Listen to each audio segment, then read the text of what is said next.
Hello everyone, আমি সঞ্চিতা। আমার চ্যানেলে আবারও আপনাদেরকে অনেক অনেক ওয়েলকাম জানাচ্ছি। আশা করছি আপনারা সকলেই ভালো আছেন ও সুস্থ আছেন। আজ আমাদের বাড়ির একদমই কাছে টাউন সেন্টার, সেখানে আজ মেলা বসেছে। মেলাটি হলো খাদ্য মেলা। যখন কলকাতায় থাকতাম তখন বিধাননগরে যেতাম। সেখানে খাদ্য মেলাতে প্রায় অনেকবারই যাওয়া হয়েছে। এই মেলাগুলো আমার কাছে ভীষণ ভালো লাগে, কারণ অনেক রকমের খাবারের দোকান আসে। আর একেক রকম খাবারের দোকানে গিয়ে একেক রকম খাবার খাওয়ার একটা আলাদাই কিন্তু আনন্দ তখন মনে কাজ করে। কিন্তু আমাদের এখানে আমরা এই প্রথম এলাম। জানি না প্রতি বছরই হয়তো হয়, কিন্তু কখনো আশা পড়েনি কেন বুঝে পাই না। শনিবার রবিবার ছুটি বলে শুক্রবারের দিন রাতের বেলা বাজার টাজার করে নিয়ে যাওয়া হয়। আর শনিবারে রান্না টান্না করে উঠতে অনেকটা দেরি হয়ে যায়। আর যদি বেরোনো হয় সেটা বিকেলবেলা বেরোই, আর যদি কোথাও ঘুরতে যাওয়ার হয় সেদিন তো বেরিয়েই চলে যাই। কিন্তু আজ যেহেতু সকাল সকাল এলাম টুনায় চুল কাটাবো বলে, এসে দেখি এখানে কি সুন্দর মেলা হচ্ছে। হয়তো আমরা খোঁজ নেই না, সেজন্যই হয়তো জানতেও পারি না যে মেলাটার ব্যাপারে। কিন্তু সব দিকে ছোট ছোট দোকানগুলো দেখে বেশ ভালো লাগলো। আর ম্যাক্সিমাম যে দোকানগুলো রয়েছে তার সাথে গাড়িই রয়েছে। যেরকম আমরা এসপ্ল্যানেডের ওখানে দেখতাম একটা এগরোলের দোকান ছিল, সেই দোকানটা সবসময় গাড়ির মধ্যেই এগরোল বিক্রি করতো। আর এই গাড়ি করে খাবার বিক্রি করার প্রসেসটা কিন্তু খুব ভালো। যে কোনো জায়গায় চলে যাওয়া যায়, জায়গাও খুব একটা বেশি লাগে না। আর গাড়ির ভেতরেই সবকিছু থাকে, সে ফ্রিজার থেকে ফ্রিজ থেকে বা ইলেকট্রিক মাইক্রোওয়েভ সবকিছুই থাকে। সেই জন্য কিন্তু সুবিধাও হয়। আর এই যে পাখির খাঁচাটি কিন্তু বেশ সুন্দর হয়েছে। মানে এইরকম পাখির খাঁচার ব্যাগ থাকলে তাহলে কিন্তু বেশ সুবিধাই হয়। মাঝে মাঝে বাড়ি থেকে কোথাও বেরোলে তাকে আর বাড়িতে না রেখে যদি আমাদের সাথে যদি নিয়ে একটু বেরোতে পারি, তবে কিন্তু তারও কিন্তু একটু মনটা ভালো লাগে। চতুর্দিকে অনেক দোকান ঘুরলাম, কিন্তু লাস্টে চোখ পড়লো একটা ইন্ডিয়ান দোকান। দোকানটি দেখে ভালো লাগলো। তার থেকে বেশি ভালো লাগলো যখন দেখলাম সেই দোকানে দুটি মেয়ে কাজ করছে। দেখে যেরকম ভালো লাগলো, তেমন আমার মনের ইচ্ছেটাও জেগে উঠলো। আমারও খুব ইচ্ছে জানেন যে ফুড স্টলগুলো হয় সেখানে আমিও যাব। আমিও যা যা জিনিস বানাতে পারি সব কিছু নিয়ে যাব। আমাদের ইন্ডিয়ান খাবার যেরকম বিদেশের অনেক জায়গায় এখন পাওয়া যায় এরকম ফুড ফেস্টিভ্যালগুলোতে, সেরকম আমাদের বাঙালি খাবারটাকেও ইচ্ছে করে অনেক দূর নিয়ে যেতে।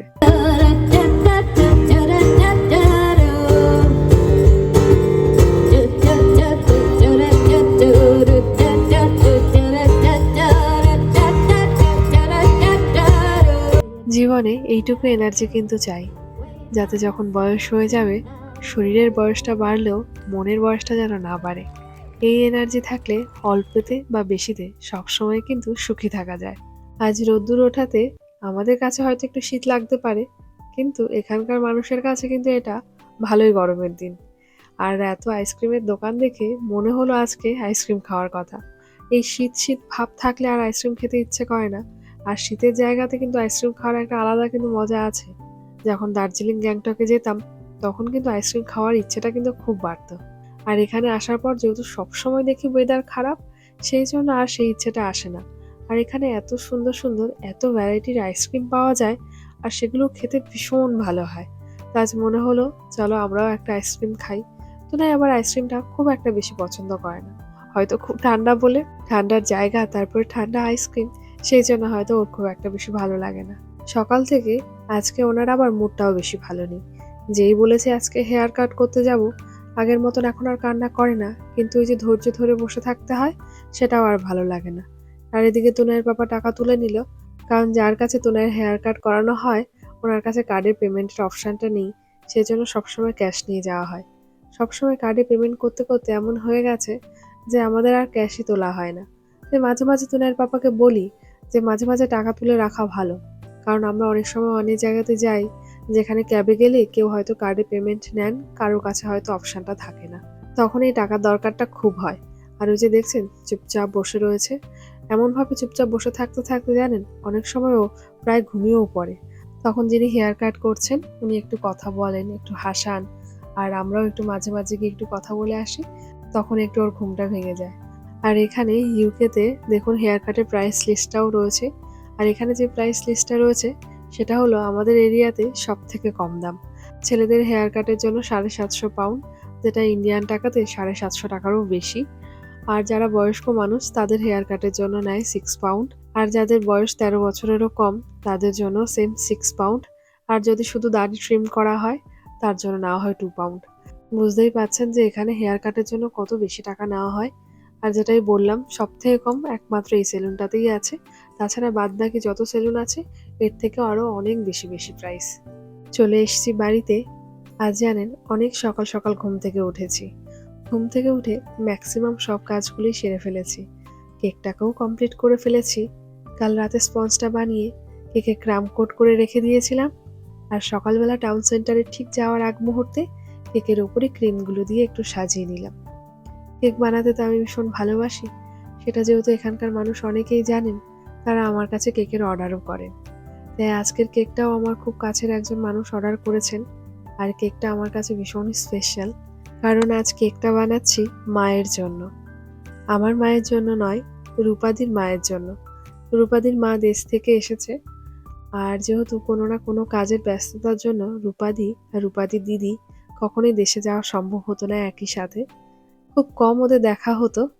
সেই জন্য আজ যেহেতু দু বোনই এখানে রয়েছে, আর রূপাদির মায়ের জন্মদিনও আজকে, সেই জন্য ওরা ভাবলো ছোট করে হলেও একটু সেলিব্রেট করি মায়ের জন্মদিন। প্রতিটা মায়ের কাছে যেরকম সন্তানের জন্মদিনটা খুব স্পেশাল থাকে, মা হাজার কাজের ব্যস্ততার মধ্যে থাকলেও মা ঠাকুরের কাছে একটু পুজো দেওয়া, একটু পায়েস করে খাওয়াতে ভোলে না। ঠিক তেমনই আমরা সন্তানরাও যদি মায়ের জন্মদিনটা একটু পালন করতে পারি, তাহলে কিন্তু আমাদের মনেও বেশ শান্তি লাগে। দেশে থাকতে আমার মায়ের জন্য কেক বানিয়েছিলাম। তখন তো কেক বানাতে একদমই পারতাম না, তবু মায়ের জন্মদিন ছিল, মায়ের জন্য কেক বানিয়েছি। ওটা আমার মায়ের কাছে এত বেশি ভালো লেগেছে খেতে।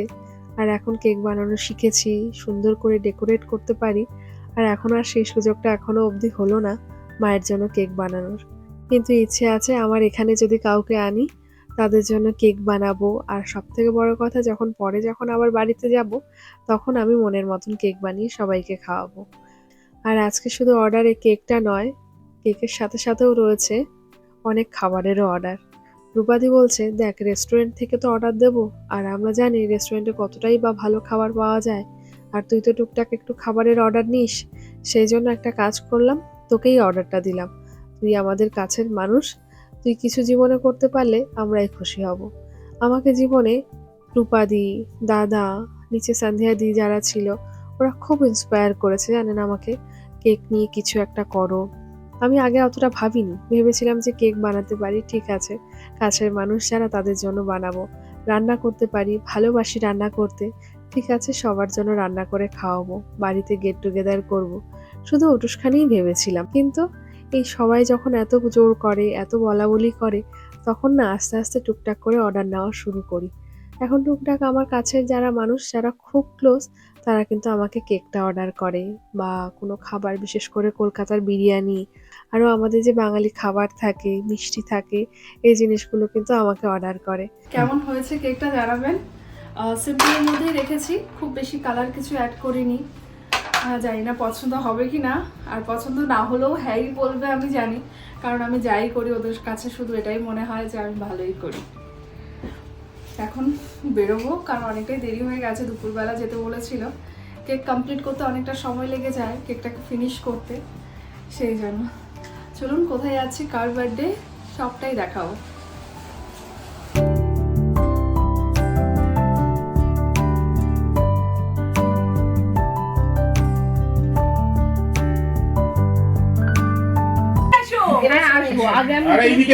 দাদা তুলে নিক, তারপরে ও বা ক্যামেরার দিকে তাকাও। ময়না ক্যাঙ্কেল ক্যামেরা দেখি দেখি দেখি দেখি গোপাল এদিকে দাঁড়া, গোপাল এদিকে দাঁড়া, Gopal Gopal. Birthday to you, happy birthday to you, happy birthday. ক্যান্ডেলটা আগে বোঝো। Happy birthday to আগে you. খাইয়ে নি, হ্যাঁ পুচকুকে আগে খাইয়ে নি বাবু, তুমি এটা আগে চেটে খাও। না না ঠিক আছে ঠিক আছে, না না না না ঠিক আছে ঠিক আছে, লাগিয়ে দিত না, লাগবে না, আমি আলাদা করে এবার কেটে কেটে দাও। হ্যাঁ এবার তুমি একটু খাইয়ে দাও না, কেটে দিচ্ছি। আমি পুচকুকে আগে একটু খাইয়ে দিলাম, এবার পুচকুকে একটু দাও আগে। দাও পুষ্কু দিয়ে, পুচকু দেবে, পুচকু দেবে, হ্যাঁ পুচকু দেবে। আজ দাও তুই একটু খা। আজ তুমি একটু খাইয়ে দাও বাবা। দিদুকে একটু খাইয়ে দাও বাবা। খাই দে ইরে এই খাওয়াতে পারছে না লজ্জা পাচ্ছি না। না না না হ্যাঁ ইয়া না আচ্ছা হাতি কি করে দেবে আচ্ছা আচ্ছা হ্যাঁ ভীষণ ভালো না দারুণ কেক বানায় মা হ্যাঁ এই একটু বাবু, এই নাও। মামা বাবু, এই নাও। এই নাও। ভীষণ ভালো তুমি এবার খাবে। তুমি কেক খাবে। খাক না, ও শিশু তো। দাম কেটে ও খেতে চায়, ওকে। ও এখন কেক ভালোবাসে ভীষণ খেতে, না? পছন্দ হ্যাঁ, একটা বড় টুকরা দে। হ্যাঁ এই তো অনেকটাই বড় বড় আমি দিচ্ছি একটা দু পিস করে আমি দিচ্ছি বাবু আয়, বাবু আয়, বাবু গোপাল আয়। গোপাল। খুব সুন্দর না তুমি কেক কেকটা খাবি না, সোনা? যা। কি গো তুমি কি লাগলো? কাটতে পারে ভালো কাটো। আমি কাটবো? আমার এই আমি খাচ্ছি। পুষ্কু তুই কি টিভি দেখবি আবার চালাই ইউ ওয়ান্ট টু সি দেখি তো করবি মনা, এগুলো করবি। রাত্রি এগুলো কর। এই এই খুব হয়ে গেছে, খুব মিশে গেছে। বাবু আস্তে আস্তে আস্তে আস্তে সোনা, আস্তে ওঠো, আস্তে ওঠো। তুই তো একদম মিথুনের মতনই একদম উঠছিস আমার মতোই।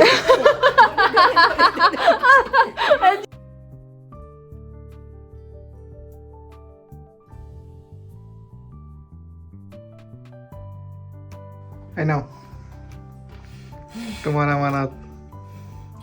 তো তোমার কাছে রাখো না আমি তো দিলাম তোমাকে না না এটা তোমার কাছেই রাখো, এটা তোমারই জিনিস, তোমারই রাখো।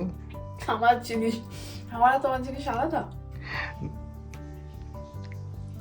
একই জিনিস বাট তোমার এটা প্রাপ্য। কিছু তো একটা মোটিভেশনের জিনিস তুমি পেলে, এটা ঠিক মোটিভেশন তো অবশ্যই একটা আশীর্বাদ হিসাবেই তোমাকে দিয়েছে। আর এই যে দেখুন তুনার পাপা আমাকে টাকাগুলো দিল। আজ রূপাদি দিদি যে টাকাটা আমার কাছে দিয়েছে সেই টাকাগুলো আমি ওর কাছে রেখেছি যে রেখে দাও। ও বলছে যে না তোমার কাছে রাখো, এটা তোমার টাকা। ওই যে বলে না প্রতিটা ছেলের জীবনে একটা মেয়ের ভূমিকা অনেকটাই গুরুত্বপূর্ণ হয় তাকে জীবনে অনেকটা দূর এগিয়ে নিয়ে যাওয়ার জন্য। তেমন আমাদের মেয়েদের জীবনেও কোনো না কোনো পুরুষ এমন থাকে যারা কিনা চায় যে সে জীবনে কিছু একটা করতে পারুক। যেমন তুনার পাপা ভীষণভাবে চায় আমাকে পড়াশোনা করানো থেকে শুরু করে বিয়ের পরে আমি যাতে জীবনে কোনোভাবে দাঁড়াতে পারি সেই চেষ্টাটা ওর মধ্যে কিন্তু বরাবরই ছিল। আর একটা বিশ্বাস সবসময় ও রাখতো যে আমি হয়তো কিছু করতে পারবো জীবনে। এই বিশ্বাসটাই যে ছিল সেটাই আমার কাছে সব থেকে বড় পাওয়া ছিল। কেকটা যখন অর্ডার এলো তখনই আমি ভেবেছিলাম খাবারের অর্ডারটা ঠিক আছে, আমি নিলাম, অ্যাকসেপ্ট করলাম যে ওটা ওরা পে করবে, ওটা মেনে নিলাম আমি। কিন্তু আমি কেকটার প্রাইস কখনোই নিতে পারবো না, কারণ এটা মায়ের জন্য বানানো কেক। এটার প্রাইস নিলে আমার কোনো রকমভাবেই ভালো লাগবে না, কারণ আমি এত বানাই সবার জন্য কেক, এত ভালোবেসে বানাই। তারপরে আবার রূপাদির মায়ের জন্য আমি কেক বানিয়েছি এত ভালোবেসে, সেটার জন্য আমি টাকা নেব, ওটা তো হতেই পারে না কখনো। কিন্তু যখন ফিরে আসছিলাম তখন রূপাদির দিদি বদ্দি আমার হাতে টাকাটা দিয়ে বললো এটা রাখ। তো আমি আর টাকাটা খুলে দেখিও নি, ওখানেই রয়েছে। তুনাই পাশ থেকে টাকাগুলো সব ধরছিল। তখন দেখে আমি বললাম দিদি এত টাকার তো আমি কোনো কিছু বানাইনি, তবে কেন দিচ্ছ এত টাকা? বলছে দেখ কেকের প্রাইসটা আমি তোকে এখানে দেইনি, কারণ কেকটা তুই মায়ের জন্য বানিয়েছিস, ভালোবেসে বানিয়েছিস, সেটার জন্য দেইনি। আর যতটুকু দিয়েছি সেটা ভাব আমি তোকে ভালোবেসে দিয়েছি। তুই এত ভালো রান্না করিস, এত কিছু করতে পারিস, তুই জীবনে কিছু কর, সেটাই আমরা চাই। এখানে এত ইন্সপায়ার হই আমি সকলের কাছ থেকে, বলেইছিলাম আমাকে কত মানুষ ইন্সপায়ার করে, তেমন আজকে রূপাদি দিদি আমাকে এতভাবে জোর করলো তুই লাইফে কিছু কর, তোর মধ্যে এই ট্যালেন্টটা আছে, তুই সেটা সবার সামনে তুলে ধর। আমরা হাউসওয়াইফরা যদি কিছু করতে পারি এইরকম ভাবে বাড়িতে বসেই, তবে কিন্তু আমাদের মনেও খুব ভালো লাগে, কারণ আমরা জানি আমাদের সংসারটাকে সামলাতে হয়, বাড়িতে বাচ্চা থাকে, বাচ্চাকে দেখতে হয়, তাতে আমরা অখুশি নই। কিন্তু যদি বাড়ি থেকেই সম্ভব হয় কিছু উপার্জন করা, তার থেকে বড় কথা যেমন রান্নাটা আমরা খুব ভালোবাসি, রান্নাটা দিয়ে যদি আমরা এগোতে পারি তাহলে কিন্তু মনের দিক থেকে অনেকটা শান্তি পাই আমরা। আজ তবে আমার ব্লগটাও এখানে এন্ড করলাম, দেখা হচ্ছে পরের ব্লগটি নিয়ে। আমার ভিডিওগুলো যদি ভালো লেগে থাকে চ্যানেলটিকে লাইক আর সাবস্ক্রাইব করে, আর ভিডিওগুলো কেমন লাগলো কমেন্টে জানালে আমার আরো বেশি ভালো লাগে। দেখা হচ্ছে খুব শিগগিরই আপনাদের সাথে। ভালো থাকবেন সবাই, সুস্থ থাকবেন, বাই বাই।